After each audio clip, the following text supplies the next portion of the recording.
wala na daw kinalaman ang Malacanang mapatungkol dito. Ginagawa niyo naman kaming tanga kayo. Laki-laki ng Intel Fund ni Marcos Jr. Ba't hindi niya nalalaman na may issue sa BICAM? Tsaka unang-unang makakalam niyo, presidente.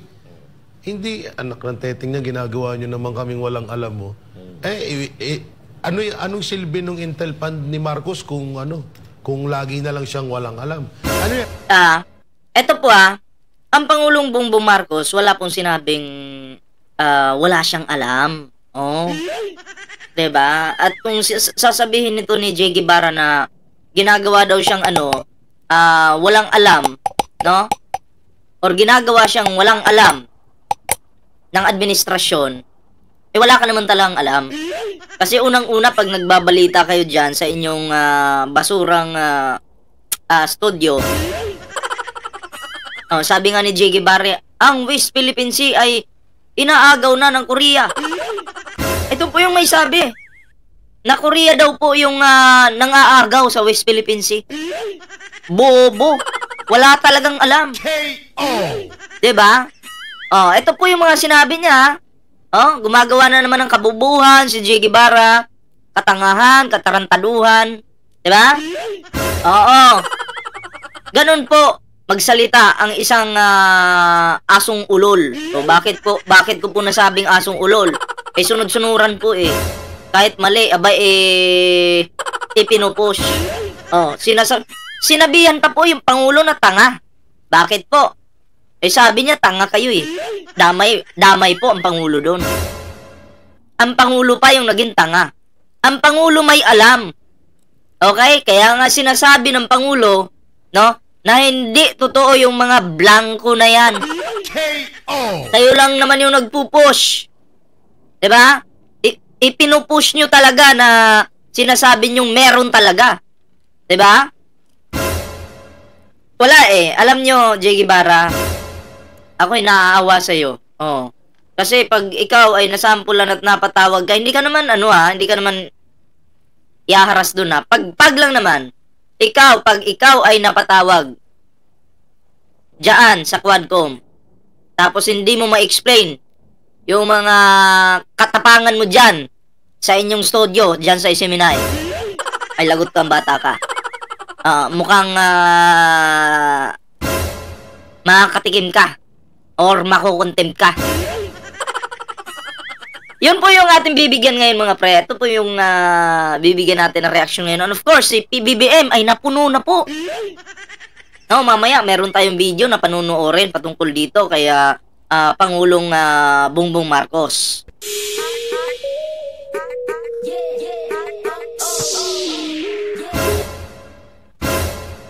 So ayan na nga bago po natin ituloy-tuloy itong ating reaction ngayon. Ayan syempre meron po tayong dito. Meron po tayong Facebook page. Ayan Ballpoint Man 2.0. Syempre mga pre, meron din po tayong TikTok. Ayan same lang naman po yung pangalan, Ballpoint Man 2.0. Huwag niyong kalimutang i-follow yung ating Facebook page at TikTok. And syempre, sa hindi pa po nakasubscribe sa ating YouTube channel, huwag kalimutang mag-like, share, at subscribe. Okay? At mahalaga po ito na huwag kalimutang i-ring ang notification bell para updated po kayo palagi sa ating mga uploads. Yun. Diba? So, eto na nga.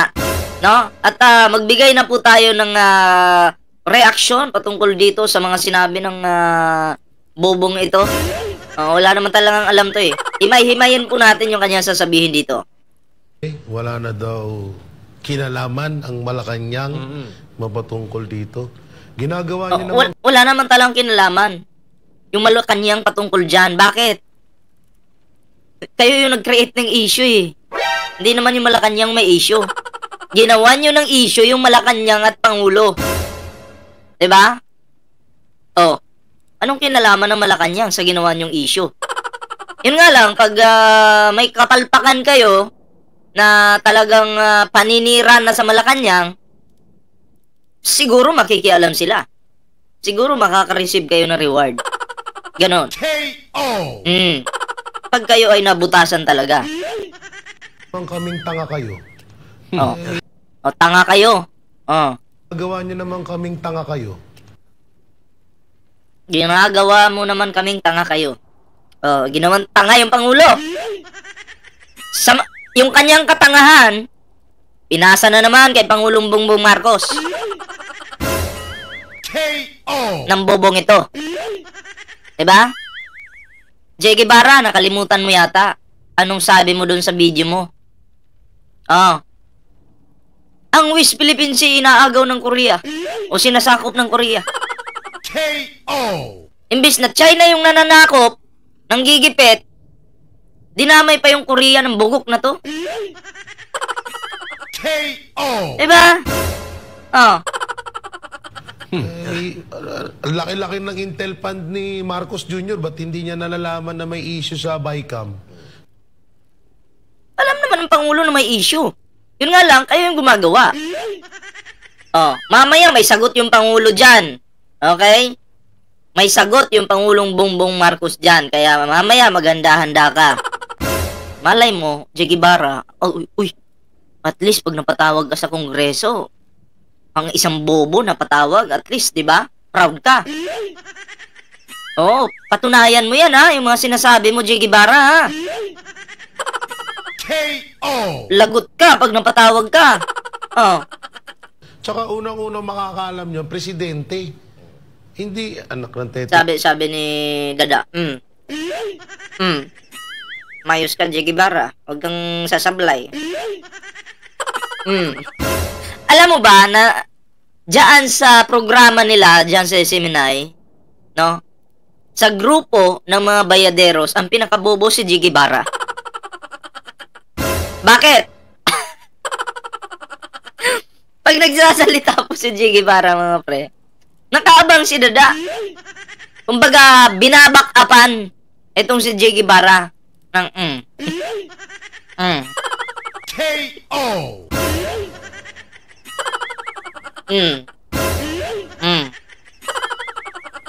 Tapos pag hindi minensyon, halimbawa nagsasalita si Dada or kung sino pang bayaderos dyan, hindi po marunong sumingit si J. Guevara eh. Wala siyang sariling wala siyang initiative. Uutusan pa siya, ikaw Guevara, ano masasabi mo? Ako naman, alam nyo, ganito kasi yan. Yung ating gobyerno, yung Malacanang, alam mo, oo, ganun talaga yun. KO! Nagsasalita yung kanyang kasama, nung siya na yung nagsasalita, wala po siyang idea. Dahil, bangag siya eh. Bangag! KO! Tuloy natin to. Tingnan, ginagawa nyo naman kaming walang alam mo. Anong silbi ng Intel fund ni Marcos kung lagi na lang siyang walang alam? Ano yan? Kada mabibisto kayo? Oy, take note po ha. Wala pong sinabi yung ating Pangulo na wala siyang alam. Ha? Actually, kahit ka-fake news na nalalaman ng Pangulo yan. Fake news o legit, alam ng Pangulo yan. Okay? Fake news ka dyan, J. Guevara. Lagot kang bata ka. Sa kasinungalingan nyo, sasabihin nyo wala kayong alam. Wala pala kayong alam. Sinabi ni Marcos na sinungaling si PRRD. Ibig sabihin, may alam ang Pangulong Bongbong Marcos kasi nakapagsalita ang Pangulo na sinungaling si Digong. Ibig sabihin, may alam. Kasi nalaman niya sinungaling si Digong eh. KO! Diba? May alam. Paano mo lulusutan yun? Wala naman po lumabas sa bunganga ng ating Pangulo na, wala po akong alam dyan. May alam. Kasi alam niya yung katarantaduhan ni Digong. Alam nyo itong ginagawa ni Digong? Ano ito eh? Pamumulitika ito eh. Kumbaga, ginamit nila itong issue na to para yung mga tao na sumusuporta po ngayon sa ating mahal na Pangulo ay muling magulo yung isipan. Ganun po yan. Panggulo po yung ginagawa ni Digong eh. Para yung mga senador ni Digong na pinapakilala niya ngayon ay manalo. Para yung mga Pilipino magbago yung isipan, ayaw ko na pala sa administrasyon, ganun pala sila. Yeah? ganun pala yung ugali nila, may tinatago pala sa atin. Yun yung gustong palabasin ni Digong, pero wag po kayong magpapa-uto sa mga taong mang-uuto. Diba? Ganun po yan. Kasi tagilid po yung mga Duterte ngayon sa totoo lang. Lalo na dyan sa Davao, tagilid. Yun po yun. Kaya, pansin nyo, habang ginigipit ninyo si Sara Duterte, kasi sa kagagawan din ni Sara, di ba? Habang nagigipit si Sara Duterte, ay ang China nanggugulo doon sa West Philippine Sea. Bakit? Para mahati yung atensyon ng gobyerno. Yun yung purpose doon. Habang naiipit si Sara dito dahil din sa kanyang kagagawan, ang Chinese mga bobong mga chikwa doon, ginigipit po, or nanggigipit, or nanggugulo doon sa West Philippine Sea. Pero hindi ko po masyadong pinapansin yung West Philippine Sea eh. Nandyan na yan, di mawawala yan. Ipaglaban lang natin. Ang pinupukusan po natin ngayon, itong mga Duterte, itong mga alipores niya, doon po tayo mag-focus. Huwag po tayo magpapalinlang dyan sa West Philippine Sea na yan. Ipaglalaban naman yung West Philippine Sea. Kaya nga lang, pukusan po natin itong pinakaugat, pinakapuno. Ganun lang po yun. Doon pa nga lang halatang siya ang walang alam talaga. Correct. Hindi, ito sorry Ang sinabi ni Bersamin, kung di ako nagkakamali, walang alam ang Malacanang. Oo, wala talagang alam. Sabi lang yun ni Bersamin. Tapos, kumbaga, Che Guevara, pinakain ka ng tae, sabi nila, lugaw. Kinain mo naman, hindi mo na chinek, tae pala. Ganyan ka kabobo. Diba? Yan, ganyan po kabobo ang taong ito.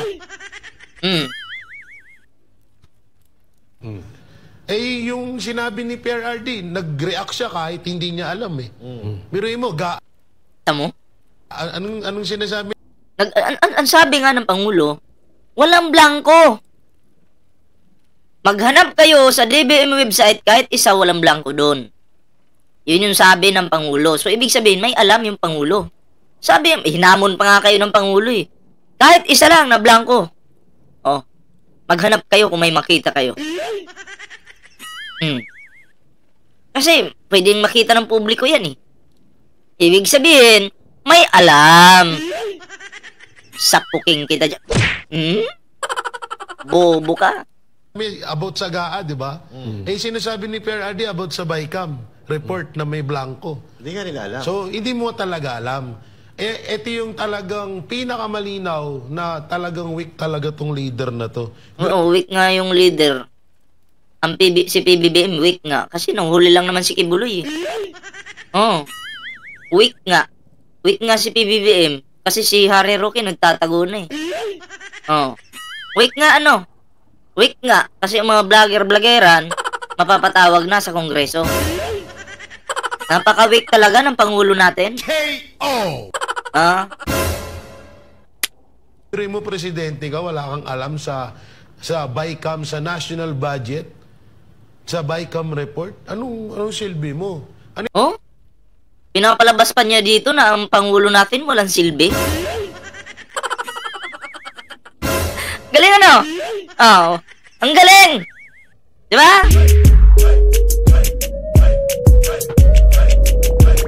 Pinapalabas niya po. Walang silbi yung ating Pangulong Bongbong Marcos. Doon mo lang yan i-explain sa Kongreso. Sa Quadcom. Che Guevara. Okay? Doon mo yan sabihin. Wala palang silbi yung Pangulo sa paningin mo eh. Diba? Doon mo yan i-focus. Maghanda ka, mag-practice ka ha, kasi baka magkautal-utal ka pagdating mo sa Quadcom. At mag-ano ka na, mag-diaper ka. Baka maihi ka doon. At least naka-diaper ka.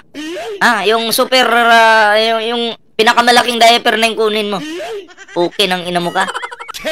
sa'yo kasya yung maliit. KO! Ito po yung sinabi ng ating Pangulong Bongbong Marcos, mga pre. Panoorin po natin ito. Ito. Medyo napikon. Blank items don't exist. Tapos sasabihin nyo, wala alam. Muling nanindigan si Pangulong Bongbong Marcos na walang blankong items sa nilagdaan niyang higit 6 na trilyong pisong General Appropriations Act. Sa kanyang speech sa National Convention of Lawyers sa Cebu kanina, tila nainis na ang Pangulo sa mga kritikong nagsasabing may blankong item sa 2025 national budget. Ikaw ba naman yung akusahan? Dikdikin, wala ka namang ginagawang masama. Tapos sasabihin, kahit blanco, pinirmahan ni BBM mo. Tapos may mga nagsasabi pa, ipa-impeach daw si Pangulong Bongbong Marcos dahil dyan. Diba? Tuloy. Giit ng Pangulo, noong nakaraang buwan, binasa niya ang higit 4,000 pahina ng GAA. Pinag-aralan niya raw itong maigi. May ilang probisyon siyang binito, pero wala raw talaga siyang nakitang blankong item. Matatandahang naghain ng petisyon sa Korte Suprema ang isang grupo para ipawalang bisa ang GAA dahil ito raw ay illegal at hindi umano. Gustong ipawalang bisa. Para pag si Sara yung pumalit, si Sara yung magkukontrol, ganon. Kasi parang ganito yung naisip ko eh. Uy, kailangan sirain natin tong budget na to, hindi matuloy to. Pawalang bisa ito. Kasi sisirain pa natin si Pangulong Bongbong Marcos. Or kung tawagin nilang BBM. Sisirain pa natin yan. Pag napatalsik si BBM, tayo yung magkukontrol ng budget. At least nandyan yung budget. Nakansila. Di si Sara na yung magkukontrol kasi napatalsik si BBM. Ganon. Ganon po yung isip ng mga magnanakaw. Diba? KO! Huli. Bistado. KO! Na ayon sa batas. So for those of you, and up to now, I cannot find those damned blank items. We'll keep looking, but I really am convinced that they simply do not exist because it is not allowed to exist. Yes, it is not allowed to exist. Diba? Maliwanag yun. Paano naging walang alam yung Pangulo? Sabi nga, it is not allowed to exist. At siya mismo, sinurin niya yung 4,000 pages na yun. Wala siyang blankong nakita. Tapos sasabihin niyo, walang alam? KO! Baka itong J. Guevara niya yung walang alam. Uulitin ko po. Anong sabi nitong kulangot na to? West Philippine Sea? Inaagaw yung inaagaw ng Korea? KO! Sarap mo 1, 2, 3 eh. No? Ang bobo. KO! So, yun lang po muna yung ating video ngayon. Syempre, no? Bago po tayo tapos sa ating video, meron po tayong Facebook page po dito, Ballpoint Man 2.0. And syempre, mga pre, meron rin po tayong TikTok. Ayan na, Ballpoint Man 2.0. Sa hindi pa po nakasubscribe sa ating YouTube channel, huwag kalimutang mag-like, share, at subscribe para updated ka po sa mga uploads natin. Yan ha. Share this video, mga pre. At sa mga bago nating subscriber, maraming salamat po sa suporta sa ating YouTube channel. So yun, kita-kits po ulit tayo mamaya sa panibagong video. Bye-bye po muna pansamantala.